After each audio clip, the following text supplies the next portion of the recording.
Hi everybody, it's Laura. Thank you so much for joining me on my channel. Today I have a layout that I made for this month's A Punched Out Thursday to Die For. And I know it's November, but I still had the desire to create a few more Halloween layouts. And this layout was inspired when I looked on Instagram and I saw somebody was using a piece of background paper from 49 in Market. And I was thinking, oh, I really should buy that. And then it turns out that I already had it. So I'm going to show you that paper in a little while. First, I'm going to work on making some bats for my layout. To make the bats, I used some Holtz bat dies that I had in my stash. And then I also used a piece of pattern paper from one of my all-time favorite Halloween collections from Basic Gray called Eerie. I cut out bats in different sizes. I had a lot of smaller bats, and then for the larger bats, I thought, let me try putting a little bit of modeling paste on them. So I used a stencil that I've been using a lot lately. It's from a Colorful Life Designs. It's called Grunge Dots, and I added some modeling paste. I used some Master's Touch modeling paste that's from Hobby Lobby. And then while the modeling paste was still wet, I added some embossing powders. So I started off with a Ranger embossing tinsel called Snowflake. I wanted the bats to stand out against the black background that I'm going to be using. And I didn't really think that the embossing powder in Snowflake created enough contrast with the background. And then I realized I had this sparkly, kind of bright purple embossing powder, so I thought I would give that a try. So I put some embossing adhesive all over the bats, covering up the modeling paste that I had before. And I added some Old Town Crafts Purple Jewels embossing powder to the entire surface of all of the bats. And now I have lots of sparkly purple bats. Most of them are just embossed with the purple embossing powder. And then I have the two that I added the texture to with the modeling paste. And I end up using a number of those on the layout. I also used dies that I had in my stash to make some spider webs. I have two larger spider webs, and then I have two that are borders. And I used that embossing powder that I covered up, the first one that I tried on the bats, to add a little bit of sparkle to all of the spider webs. I wanted to keep them white so they would contrast with the black backgrounds, but I also wanted to add a little bit of bling or shininess to them. For this layout, I'm using a sketch from Paper Issues. I used to go on that Facebook group all the time because they have so many great sketches and challenges, and I haven't been doing that lately. So I headed over to the Facebook group and I found that they had a number of sketches that were tailor-made for Halloween layouts. So I chose one of them and it made it so easy to put this layout together. Here you could see the paper that I was talking about earlier. It's a 49 and Market pattern paper from the Spectrum Gardenia collection. It's one of the solids. It's paper number 8, and it's not created for Halloween, but I thought that it would be perfect for a Halloween layout. I have my two photos that were taken on one of our many trips to Salem, Massachusetts at Halloween time. And so whenever I make an album of our trips to Salem, I make all of the layouts Halloween themed. There are quite a few photos from our Salem trips that aren't necessarily tied to Halloween, but I just make that decision that all of the layouts are going to have a Halloween theme to them, and then I don't have to think about it.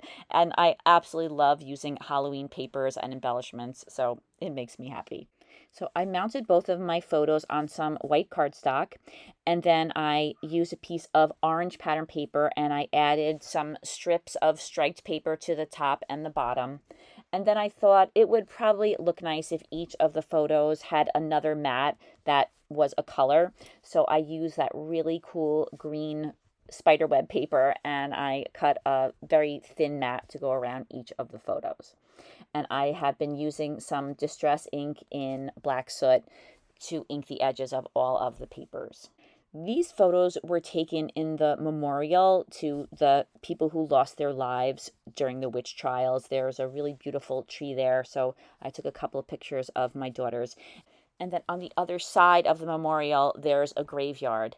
And I remember years ago when we would visit Salem, Massachusetts, we would be allowed to go into the graveyard and we could walk all around.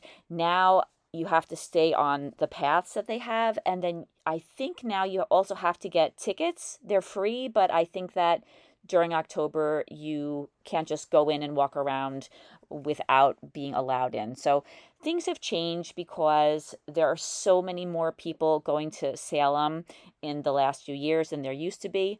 But I understand we have had the opportunity to walk around and look at all of the graves. There are some famous people buried there.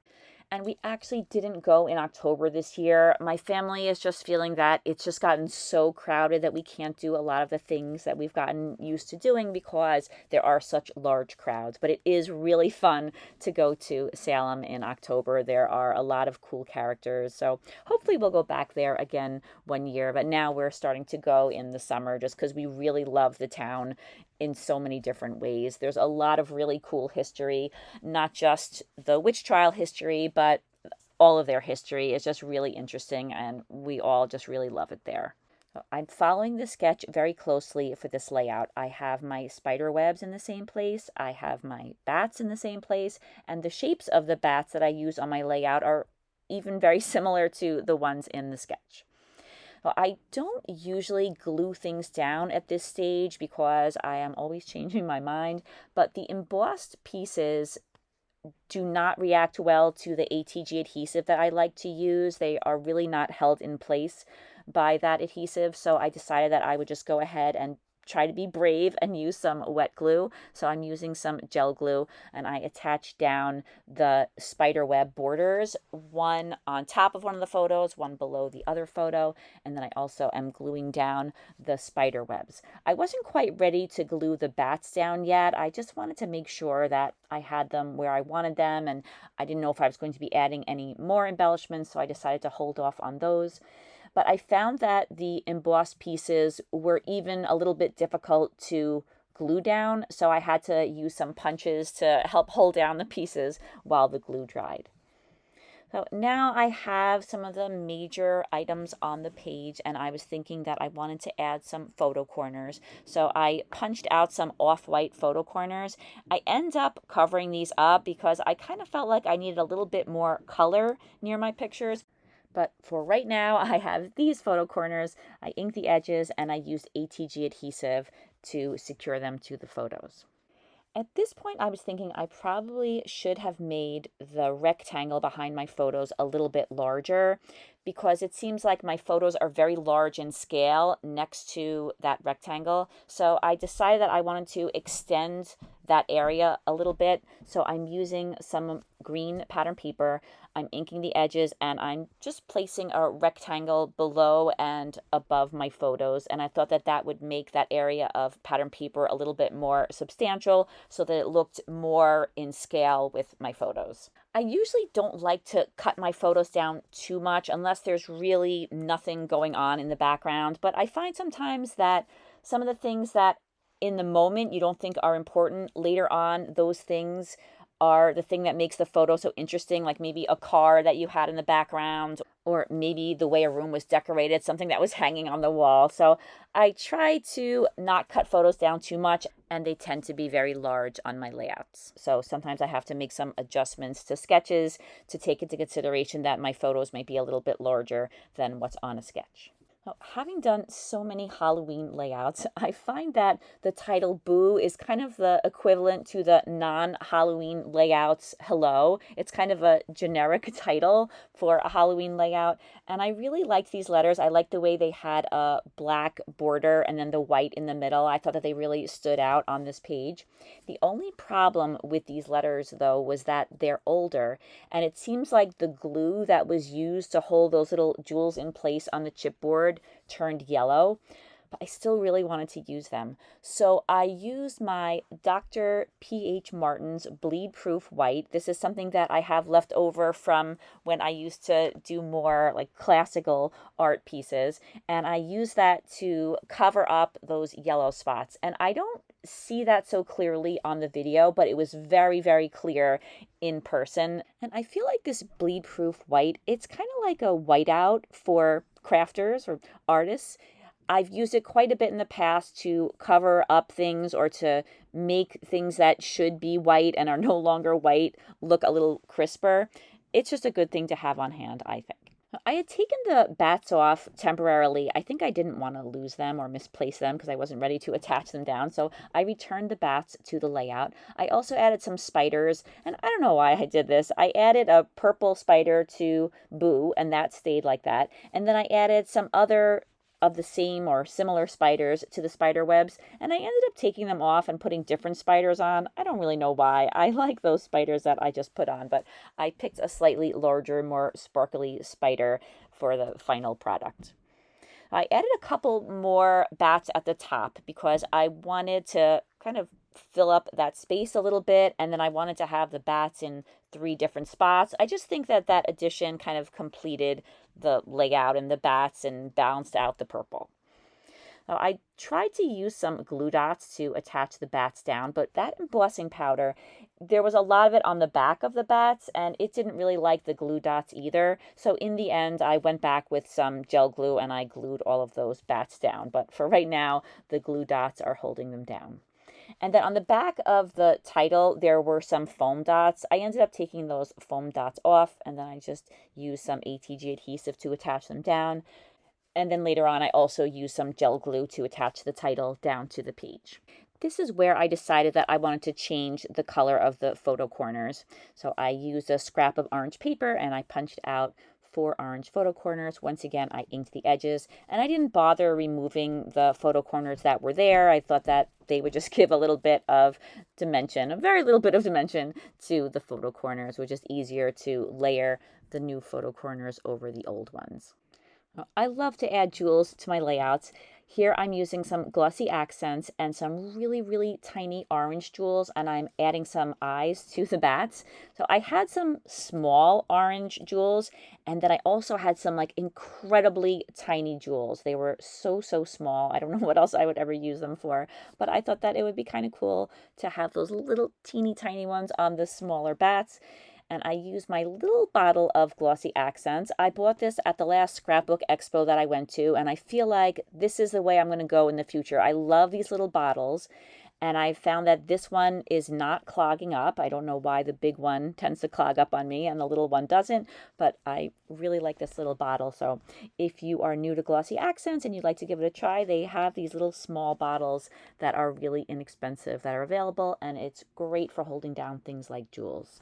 And I'm sorry about my head being in the way. My hair always looks so messy from the top. I'm not sure why that is. So now I'm going to add those larger spiders back in. And then I'm going to add some purple pearls to each of the photo corners. I thought I would mix it up a little bit since I have a lot of jewels on the page, and I had some pearls that were just the right color. So I added 1 to each of the photo corners. And I thought I would put a little bit of glossy accents underneath just to make sure that they stay in place.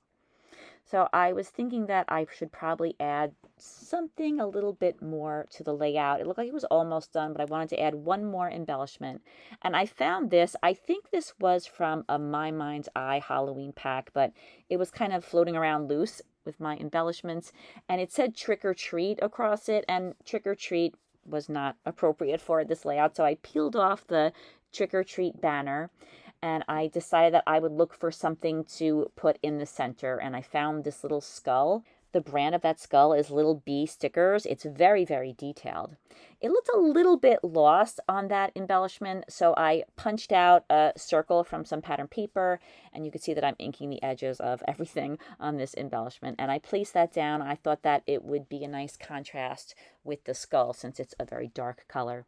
And then I wanted to add some kind of jewel to the spiderweb borders. I didn't want to add another color, so I found I had these white jewels that seemed to be just the right size. I always have this desire to add a jewel to the center of anything that's circular like that.